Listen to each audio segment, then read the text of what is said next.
What's going on, guys? It's Cimo. So today I'm bringing to you a guide on how to beat Endymion. We've already covered an introduction to Endymion, going over the basic card interactions and how they function together with one another. We've gone over a deck profile showcasing what a template version of Endymion looks like, and we even covered a basic combo tutorial showcasing just how powerful this deck can be with a few simple cards. But today I wanted to wrap up the series with a guide on how to beat this deck, to give you guys some tips and tricks on some cards you can use to help defeat this deck if you expect to see it at any of your tournaments. So without further ado, let's go ahead and get right into it. I want to go ahead and kick things off with some hand traps, because hand traps are kind of universally applicable to many different strategies, and a lot of decks are going to be taking advantage of them. So let's start with some of the most generic options that can be used against Endymion. First and foremost, Ash Blossom and Joyous Spring. Now, Ash Blossom isn't typically one of the strongest options against pendulum-based decks, at least compared to other decks, because there's only a very few select targets where Ash Blossom is actually applicable. However,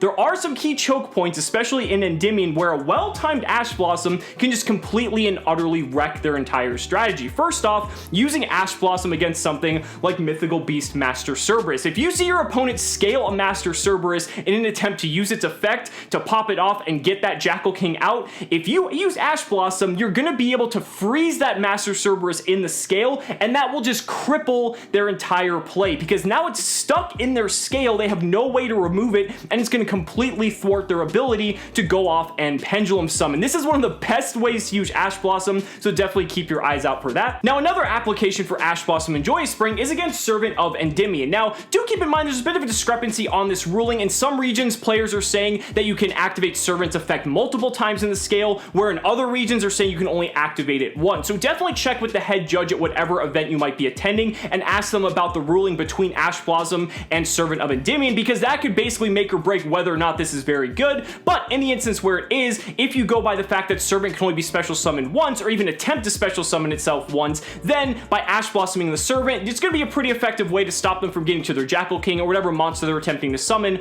off of that Servant. And there's also a few other pretty good targets. I mean, you can stop a Spell Power Mastery, which could be pretty strong. You can stop Pot of Desires, which, you know, if you're both going to pretty much take a -1 on that exchange, that's not really too bad, especially if your opponent would have gotten 2 cards out of it. So I think that's pretty good. Just keep your eyes out for those instances where Ash Blossom may be able to get some value, because those instances are few and far between. Now I want to go ahead and talk about Ghost Ogre, because Ghost Ogre is obviously one of the best hand traps against any pendulum-based deck, and Ghost Ogre is usually very high impact against the decks that it's good against, but it's pretty mediocre against all the rest of the decks, which is why I wanted to contrast it to Ash Blossom. So Ghost Ogre has got a lot of really solid targets. I mean, we've already talked about Servant. Ghost Ogre and Servant can be huge, preventing them from being able to special summon it and get that huge value off of Servant's effect, so definitely keep that in mind. But if you can't go for Servant, go for something like Heavy Metal Foe's Electromite. This is one of the bane of pendulum players' existence. Being able to hit an Electromite not only prevents them from using its effects later on, but also removes it from the extra monster zone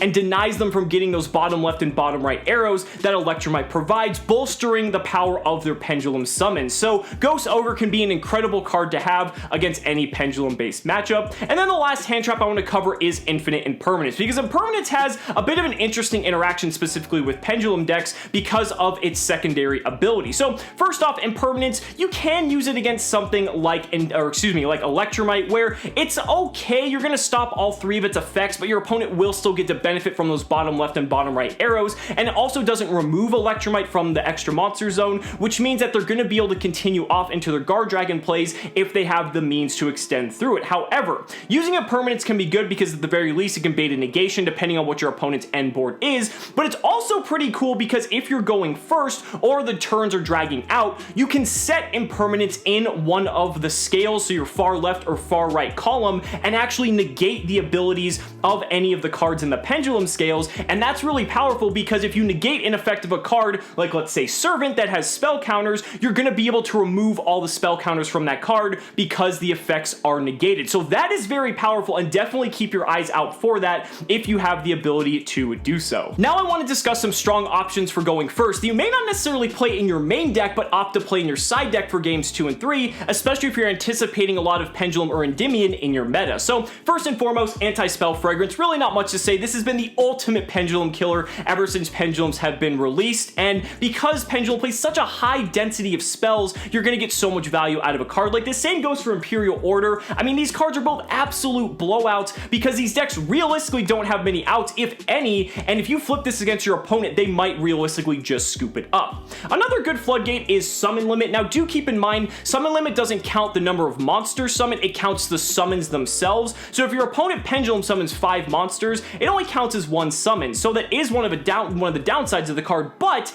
if your opponent is going to play monsters before they commit to their pendulum summon, and typically if they're going second, they're going to want to try to set something up so that way they can maybe get to an Electromite to open up some zones to get the most out of their pendulum summon. As soon as they summon 2 times, you can go ahead and flip Summon Limit. Their turn might just come to an end, and you should be able to clean up the game right then and there. Another really strong card is something like Rivalry of Warlords. Rivalry of Warlords is very good because it makes it so that your opponent can only have one type of monster on the field. Now, obviously, Endymion does play a lot of spellcasters, but in their extra deck, there aren't many spellcasters for them to go into, and so by having a card like Rivalry of Warlords at your disposal, it limits their play significantly because it means they can't go into Guard Dragons, they're not going to be able to go into just so many of the options in their extra deck that are going to be the reasons that they're going to start taking control of the game and amassing their unbreakable boards. And then lastly, I want to give a shout out to There Can Be Only One. This is another very popular floodgate at the moment, and while you may not think it's very strong because I just talked about Rivalry of Warlords, which is basically like the opposite